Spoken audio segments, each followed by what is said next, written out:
Il est midi, voici les titres de ce mercredi 21 septembre. Plus d'1 million de personnes en France sont touchées par Alzheimer. Pour la journée mondiale consacrée à cette maladie, nous nous intéresserons aux aidants et nous recevrons Barbara Menke, auteure d'un livre sur sa maman victime d'Alzheimer, un témoignage très fort.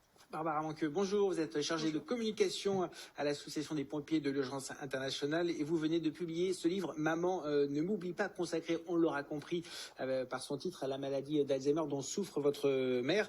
Qu'est-ce qui a déclenché l'envie d'écrire ce livre témoignage ? Alors je pense que plus qu'une envie, c'était véritablement un besoin de verbaliser, de coucher sur le papier, parce que j'en ai pas beaucoup parlé autour de moi, c'est pas facile, et c'est un peu paradoxal quelque part, parce que du coup je me mets à nu dans ce livre, mais oui, besoin de faire savoir ce qu'on vit, donc les malades, mais pas seulement, les aidants aussi, les proches, c'est très difficile à vivre au quotidien. Oui, c'est ça, les proches sont aussi finalement victimes, entre guillemets, de cette maladie.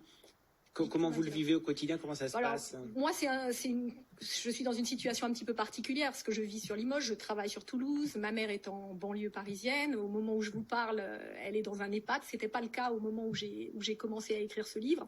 Donc forcément, il y a la distance qui fait que je ne peux pas y aller aussi souvent que je voudrais. Donc déjà beaucoup de culpabilité par rapport à ça. On aimerait faire plus, faire mieux. Aussi se dire, est-ce qu'on a fait tout ce qu'il fallait? Est-ce qu'on a réagi assez vite? Est-ce que j'aurais dû m'en rendre compte avant? Enfin, voilà, c'est toutes ces questions, un peu une introspection. Et puis beaucoup de retours en arrière où on ne sait pas où commence, où s'arrête la maladie. Évidemment, il y a la vieillesse aussi, mais ce sont quand même deux choses bien différentes. Qu'est-ce qui vous marque dans cette relation? C'est qu'il faut aussi beaucoup d'attention avec ses proches? Il faut beaucoup d'attention et surtout, il ne faut pas se dire à un moment, quand la communication commence à cesser, que bon, bah voilà, il n'y a plus rien à faire. C'est pas vrai. La communication non verbale devient beaucoup plus importante. Tenir la main, être proche, embrasser toutes ces marques d'affection encore. Alors, j'ai de la chance dans mon malheur. Ma mère communique encore, elle me reconnaît encore. Donc, c'est aussi la crainte pour ce qui reste à venir. Combien de temps? Donc, je veux en profiter le plus longtemps possible.